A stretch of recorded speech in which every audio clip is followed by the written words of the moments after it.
रिश्तों के बिना जिंदगी अधूरी होती है और यह भी सच है कि हम अपने हर रिश्ते से कुछ ना कुछ उम्मीद जरूर रखते हैं, लेकिन जब दो लोगों के बीच का रिश्ता उम्मीदों की कसौटी पर खरा नहीं उतरता है, उसका अंजाम क्या होगा कह पाना बड़ा मुश्किल है। सावधान इंडिया के इस नए सीजन में हमारी आज की घटना एक ऐसे पिता की कहानी है जिन्होंने न सिर्फ अपने बेटे के लिए इंसाफ की एक बहुत मुश्किल लड़ाई लड़ी, बल्कि उसकी सच्चाई को तहे दिल से स्वीकारा और इंसाफ के लिए अपनी लड़ाई को जारी रखा।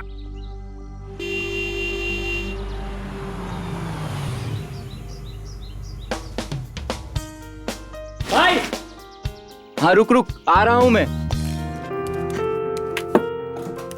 क्या बात है। तो आपको आज कानपुर की याद कैसे आ गई मेरे भाई? लखनऊ आया था किसी काम से, सोचा तुझसे भी मिलता चलूं, फिर पता नहीं कब मौका मिले।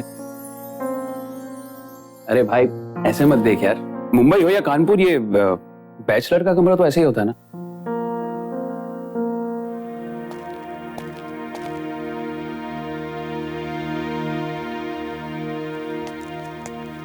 ना तो तेरा रिमोट चलता है और ना ही टीवी। भाई वो पैसे नहीं भरे थे। तू टेंशन मत ले, मैं चालू करवाता हूँ। तब तक तू रिलैक्स हो जा, मैं फटाफट ऑफिस जाके आता हूँ। पार्टी करेंगे फिर शाम, पक्का? बाय।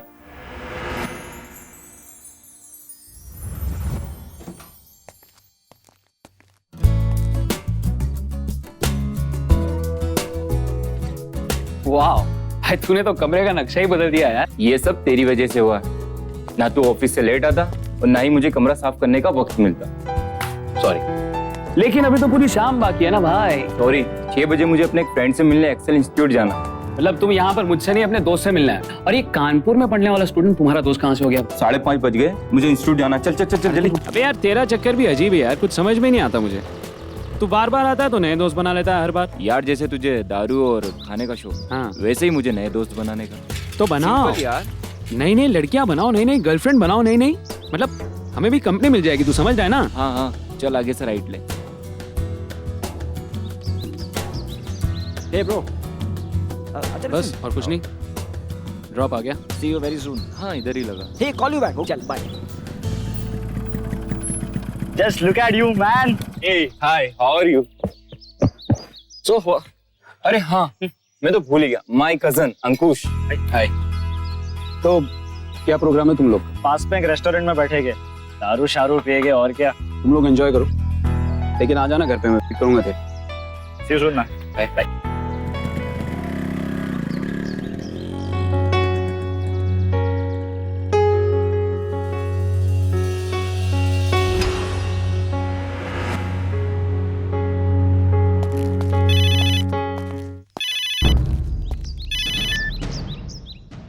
हाँ अंकुश, चाचा जी, कल रात से अमित घर पर नहीं आया है। वो कल रात से नहीं लौटा है और तुम मुझे अभी फोन कर रहे हो। मुझे लगा भाई अपने दोस्त के वहाँ रोकने के लिए गया है, तो सुबह नहीं थी, आप दोपहर तक तो आ ही जाएगा वापस। वो शाम तक नहीं लौटा तो चाचा जी मैंने उसको बहुत कॉल करने की ट्राई की, लेकिन मैं कानपुर आ रहा हूँ और तुम तब तक उस दोस्त का पता लगाने की कोशिश करो।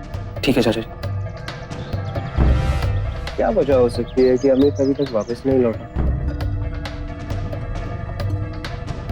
क्या अमित लौटा नहीं? किसका फोन था?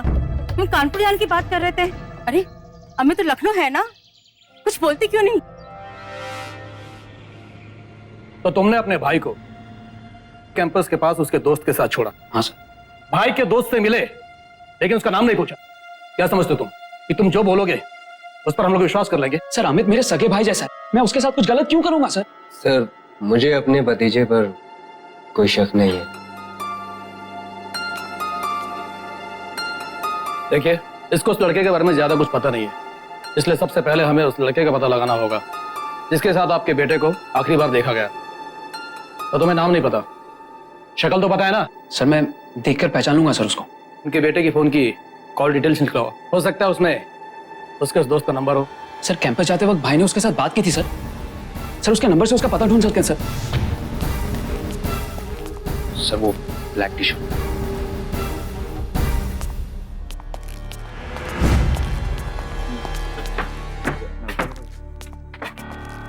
वही सैगल, अमित शर्मा को जानते हो?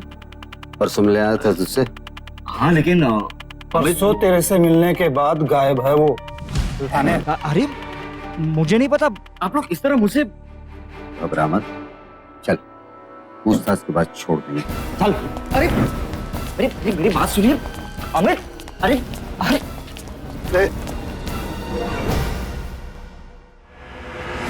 कहाँ गायब किया अमित को? मैं कब से कह रहा हूँ कि अमित मुझसे मिलने के बाद कहाँ गया, मुझे नहीं पता। अब मेरा यकीन क्यों नहीं करते? यकीन कैसे कर ले? देख, तू जो भी जानता है सच सच बता दे, वरना एक कान उखाड़ने में बहुत बड़ा उस्ताद है। आई स्वेयर, मैं सच कह रहा हूँ कि मैं अमित से 6 बजे मिला, फिर पास के मूनलाइट रेस्टोरेंट में गए और फिर वहाँ 8 बजे तक हमने खाया पिया और उसके बाद यार मजा आ गया यार, सच में थैंक्स सो मच यार। एनी टाइम यार। यार चलता हूँ वरना लेट हो जाऊंगा। अरे मुझे भी 8:30 के बाद हॉस्टल में एंट्री नहीं मिलेगी। ओके चल ठीक है, बाय बाय। अमित चला गया और फिर मैं 8:15 बजे तक हॉस्टल वापस आ गया। आप चाहे तो सिक्योरिटी को भी पूछ सकते हैं। तो अमित को कैसे जानता है? कब से जानता है उसे? 1 साल पहले हमारी दोस्ती नेट पे हुई थी। शुरू में हम ऐसे ही चैट करते थे और फिर अच्छे दोस्त बन गए। सर मैंने कुछ नहीं किया सर, सीरियसली।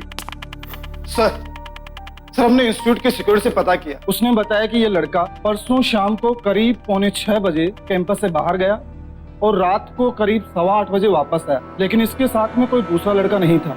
मैंने मूनलाइट रेस्टोरेंट के वेटर से पूछताछ की। कुछ बताया उसने? सर वो बताया कि 2 लड़के थे और 8 बजे के करीब खा पी कर चले गए। देखो, फिलहाल तो तुम जा सकते हो, लेकिन दोबारा तुमसे कुछ पूछताछ करनी हुई तो? अरे सर आप बुलाएंगे तब मैं आ जाऊंगा। After all Amit is my good friend. और मैं खुद हैरान हूं कि अमित गायब कैसे हो सकता है। सर जाओ। जाओ।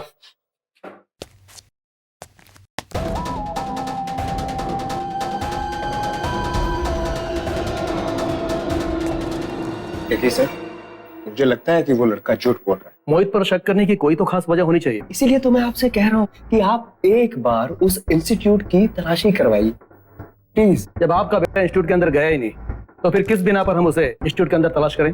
चाहिए सर, सेलफोन कंपनी के रिकॉर्ड के मुताबिक अमित के फोन के लोकेशन से पता चलता है कि अमित शाम 6 से 8 इंस्टीट्यूट के आसपास था और 8 से 9 इंस्टीट्यूट के अंदर था। देखा सर, मैंने आपसे कहा था ना वो लड़का झूठ बोल रहा है। पांडे, इंस्टीट्यूट में तलाशी के लिए एक सर्च टीम और सर्च वारंट तैयार करो। Yes sir.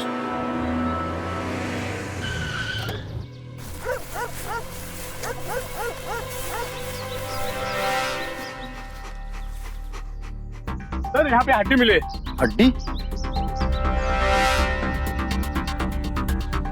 सर किसी आदमी की हड्डी? ऐसा लगता है लाश को टुकड़े में काट कर किसी एसिड या केमिकल जैसी चीज से गला दिया गया। जिसने भी किया है उसने सिर्फ लाश को गायब नहीं किया, बल्कि हड्डी को भी इंस्टीट्यूट के जंगल में गाड़ दिया, ताकि कभी किसी को कुछ पता न चल सके।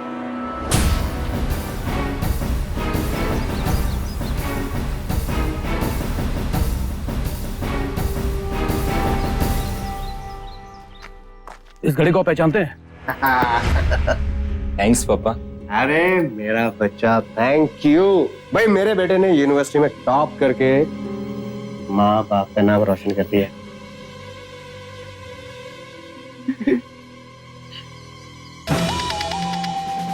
सर इस घड़ी में तो 2:15 का टाइम। इसका मतलब है अमित सिर्फ रात से 8 के 9 के बीच में ही नहीं, बल्कि सुबह के 2:15 बजे भी इंस्टीट्यूट में ही था। सबसे पहले हमें ये पता करना होगा कि हड्डियां अमित की हैं या किसी और की।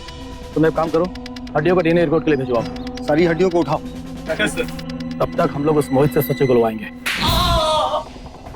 सेलफोन के रिकॉर्ड के मुताबिक अमित शाम 8 बजे से 9 बजे तक इंस्टीट्यूट के भीतर था और ये रिकॉर्ड गलत नहीं हो सकता, जिसका मतलब है तू झूठ बोल रहा है। नहीं सर, मैं झूठ नहीं बोल रहा हूँ। तो फिर अमित की घड़ी इंस्टीट्यूट के भीतर कैसे मिली, जिसके मुताबिक 2:15 बजे भी वो इंस्टीट्यूट के भीतर था? बोल बोल, सच क्या है? इसके बारे में मुझे कुछ नहीं पता, मैं सच कह रहा हूँ। अमित सर बाहर ही मिला था, उसे 8 बजे छोड़कर 8:15 तक मैं हॉस्टल वापस चला गया था। सर मेरा करियर चौपट हो जाएगा। सजा अंदर, सजा डाल दो साले को। ऐसा नहीं, सर मेरी बात सुनो।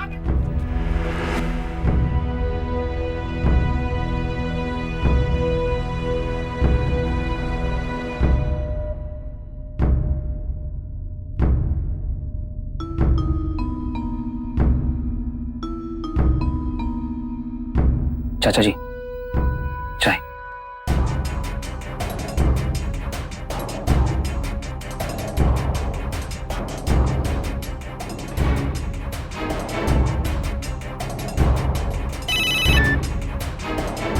जी श्रीवास्तव जी, मैं अगले हफ्ते मुंबई पहुंच जाऊंगा। आपको तो पता ही है कि हम लोग किस प्रॉब्लम से गुजर रहे हैं। प्लीज आप मेरी लीव कैंसिल मत कीजिए। सर मैं थर्सडे तक ऑफिस ज्वाइन कर लूंगा। चाचा जी, मैं आपको पुलिस स्टेशन तक छोड़ देता हूँ। शर्मा जी, हैदराबाद की फॉरेंसिक और फिंगरप्रिंट डिपार्टमेंट की रिपोर्ट आ चुकी है। रिपोर्ट में लिखा हुआ है कि हड्डियों को एसिड में जलाने की वजह से उनका डीएनए सैंपल नहीं मिल पा रहा है। इंस्पेक्टर साहब, डीएनए मिलाने का कोई तो तरीका होगा। जब देश की सबसे बड़ी लेबोरेटरी फेल कर जाए तो और क्या तरीका हो सकता है? मेरा दिल अब भी कह रहा है ये मोहित हम सब से झूठ बोल रहा है। सर उसको मालूम है कि मेरा बेटा कहाँ है। मोहित पर शक तो हमें भी है, लेकिन सवाल ये उठता है कि मोहित अमित को गायब क्यों करेगा, जबकि वो दोनों एक दूसरे के अच्छे दोस्त हैं। इसीलिए बिना किसी ठोस वजह या सबूत के हम कुछ नहीं कर सकते।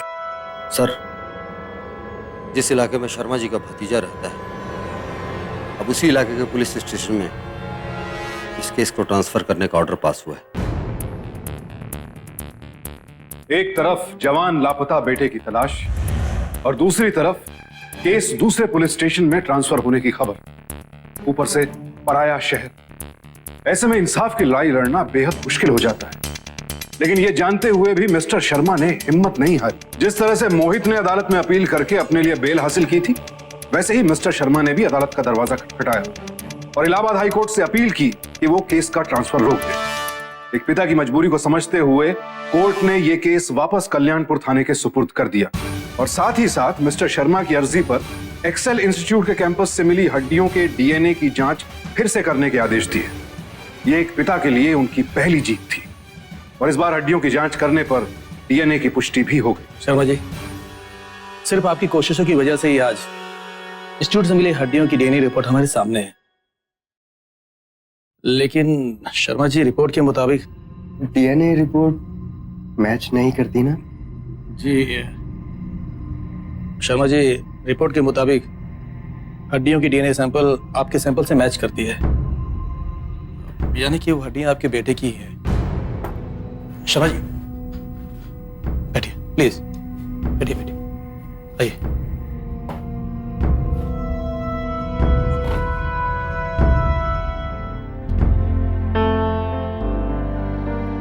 हम आपके बेटे के कातिलों को पकड़ने की पूरी कोशिश करेंगे। एक बार कत्ल के पीछे का मकसद हमें पता चल जाए तो कातिलों तक पहुंचने का सुराग अपने आप मिल जाएगा। शर्मा जी, आपके बेटे के अंतिम अवशेष को हमने मंगा लिया है।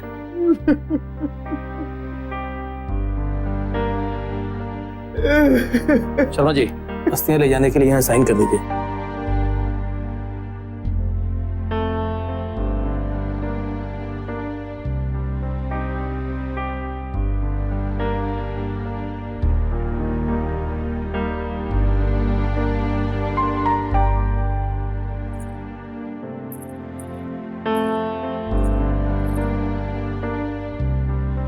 अब मुझे यहाँ और नहीं रुकना, जहाँ मेरे बेटे को इतनी बेदर्दी से मार डाला गया। किसका क्या बिगाड़ा था उसने?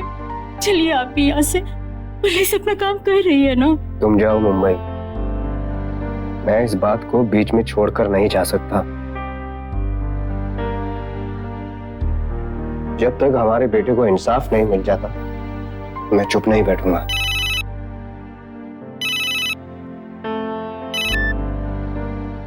जी श्रीवास्तव जी, नहीं सर, अपने बेटे के अंतिम संस्कार के लिए कुछ दिन और रुकना पड़ा। क्या? देखिए, अगर आप मुझे इस उम्र में सस्पेंड कर देंगे तो मैं दूसरी जगह पर कहाँ नौकरी ढूंढूंगा। आप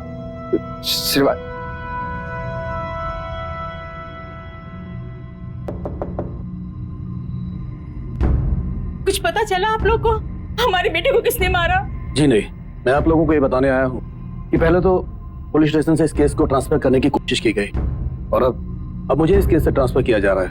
लगता है डीएनए रिपोर्ट मैच होने के बाद कोई है जो नहीं चाहता कि हम आपके बेटे के कातिलों तक पहुंचे।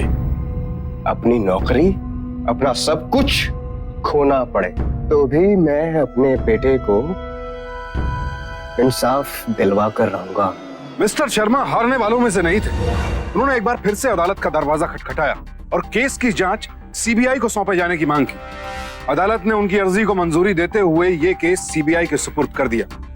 अब सीबीआई ने इस केस में एक नए सिरे से इन्वेस्टिगेशन शुरू किया और तब एक चौंकाने वाली सच्चाई सामने आई। सर आपने कहा था कि आपको कुछ जरूरी बात करनी है। जी हाँ मिस्टर शर्मा, पुलिस रिकॉर्ड के मुताबिक अमित और मोहित की दोस्ती इंटरनेट पर हुई थी, इसलिए हमने हॉलैंड की एक नेटवर्किंग वेबसाइट से दोनों के चैट रिकॉर्ड्स निकलवाए।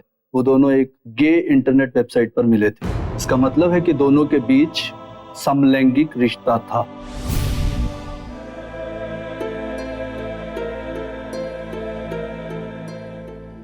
ये देखिए,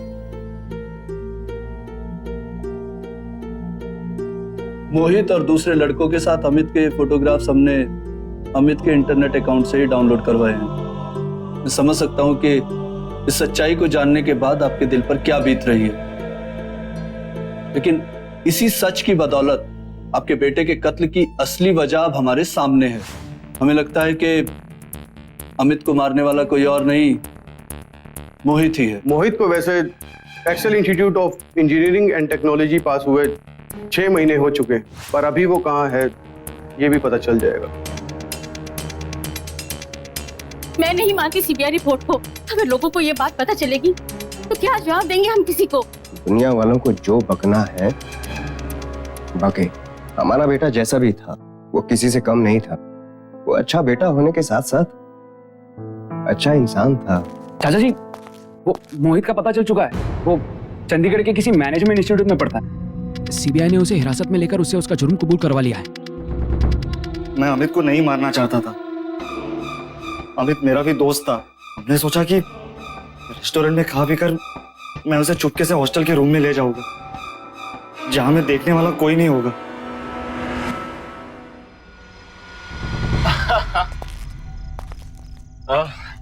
अच्छा सुन ना, 8 बजे क्या हॉस्टल चले? Let's go. तो एक काम कर, तो इस रास्ते से जाके ऑरेंज बिल्डिंग के पास खड़े रहना, मैं एंट्रेंस होकर आता हूँ। अबे यहाँ के सिक्योरिटी वाले एंट्री एग्जिट सबका हिसाब रखते हैं। इस तरह छिपकर हॉस्टल में जाना अलाउड होगा? डोंट वरी यार, एक बार बस रूम में पहुंच जाए ये तो डोंट वरी। जा जा। ओके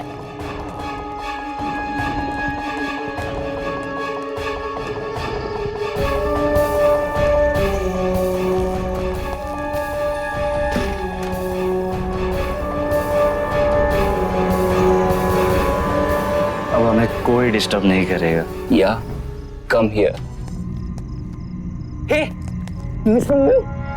कैसे हो यार?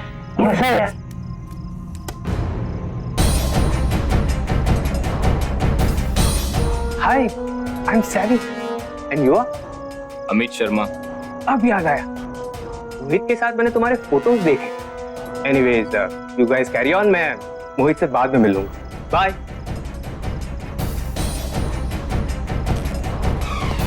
क्या कर रहा है यार? दरवाजा खुला, लाइट भी स्विच ऑन को देख लेगा तो। क्या हुआ, तू ऐसे घूर क्यों रहा है? झूठ बोलता है तू कि तू सेवी से नहीं मिलता। वो यहाँ तुझसे मिलने आया था। मेरी बात सुन, मेरे और से डोंट टच मी। अबे अबे अबे झूठ बोलता है साले। हमारे बीच में ऐसा कुछ धोखा देता है। झूठ बोलता है। देख देख अमित, अमित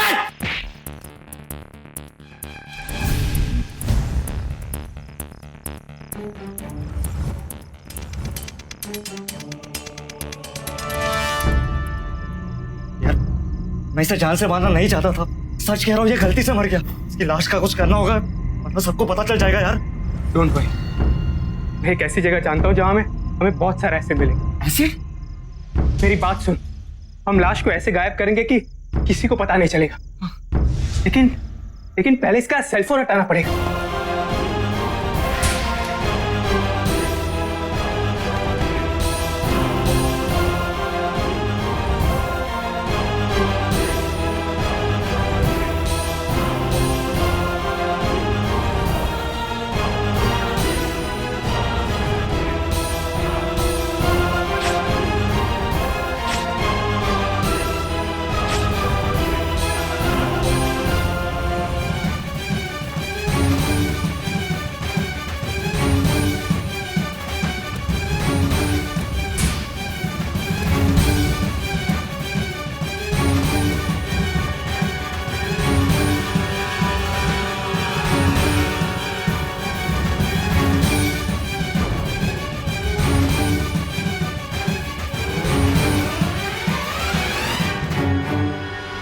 लेके जाओ इसको।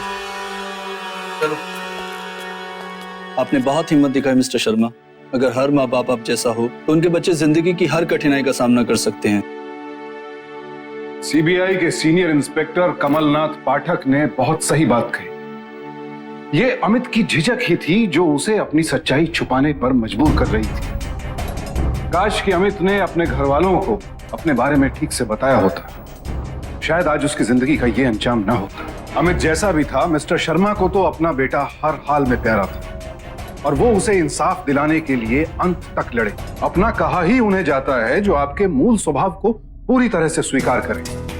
दुनिया की नजरों से छिपाकर ऐसा कोई भी रिश्ता रखना ही क्यों जो कल ना जाने आपको किस मुसीबत या परेशानी में डाल दे। आज की घटना हमें इस बात से सावधान करती है कि कुदरत ने हमें जैसा भी बनाया है, अपनी पसंद, अपनी अलग पहचान, ये बातें घर वालों से ना छुपाएं। उन्हें बुरा लगे इससे ज्यादा जरूरी है कि आपको डर डर के न जीना पड़े। और हाँ, इंटरनेट पर अनजान लोगों से दोस्ती करते वक्त खास सावधानी बरतें और आपके संगी साथी यार दोस्त कौन है ये बात घर वालों से मत छिपाइए। सावधान इंडिया की टीम मिस्टर शर्मा के हौसले को सलाम करती है। कल आपसे फिर मुलाकात होगी एक और कहानी के साथ, एक और ऐसी सत्य घटना के साथ जब हम में से ही किसी एक के हौसले ने अपराधियों को शिकस्त दी। सावधान इंडिया, इंडिया फाइट्स बैक। तो सावधान